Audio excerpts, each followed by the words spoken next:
Hey, Coach, appreciate you guys tuning into my YouTube channel.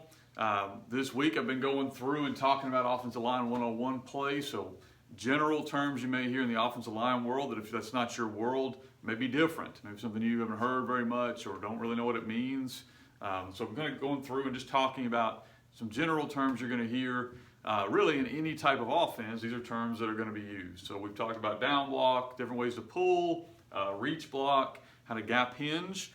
Today we're going to talk about cut blocks, and then we're going to talk later on about double team and different ways you can do double team. So if you want specific information, feel free to reach out to me at fbcoachsimpson@gmail.com, or you can go find a lot of materials. I've got them on my website, or you can go to CoachTube and look at the different courses I have, and there's different things that are on that.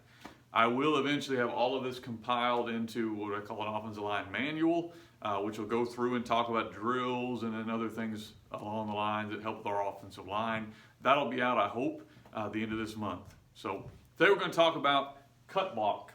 What is a cut block? Why would you do a cut block? What are some key things you need to learn in a cut block? So cut block is exactly what it probably sounds like to most of you guys. We're going to cut the guy's legs out from under him if we can.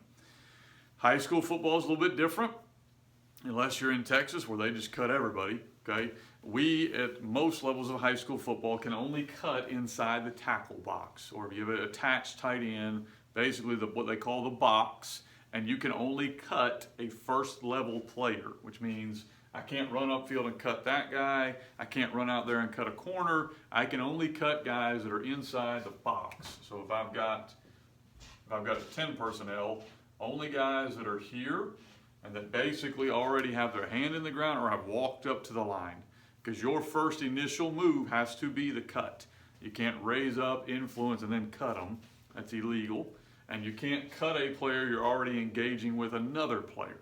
So there's a couple things you've got to do on cut blocks. The first is you've got to communicate with your linemen. So what I've drawn up is a typical scenario where a team would cut. You're going to pull a backside guard.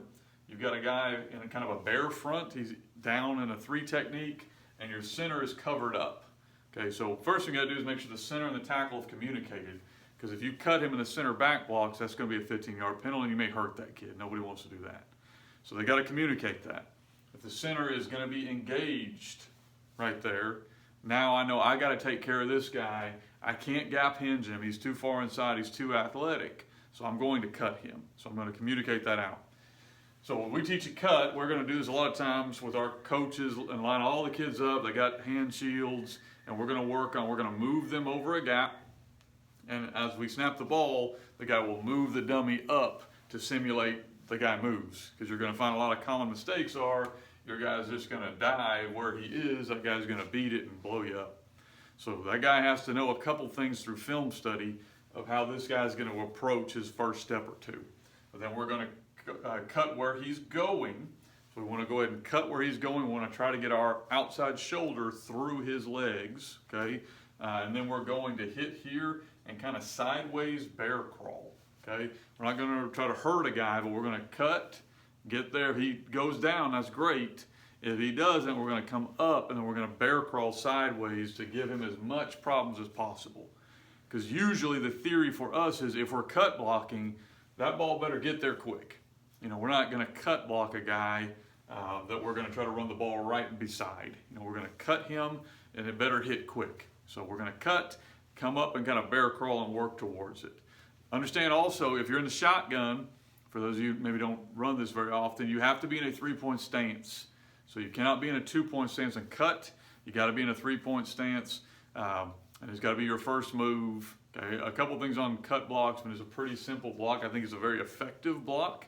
Especially if you're overmatched, and it really will slow down a defensive line a whole lot if you can do it 2 or 3 times early in the game to kind of get them back off a little bit. It'll help.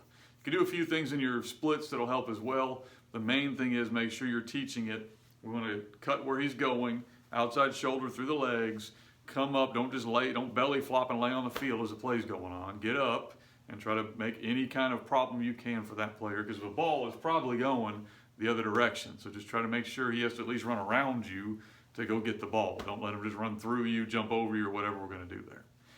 Appreciate you guys' time. Again, I'll have a lot of this stuff in that offensive line manual. feel free to look through it when it comes out, which will be the end of this month. Or you can go on my website. I think I've got an offensive line, a couple different things on there, or of course our plays on CoachTube as well.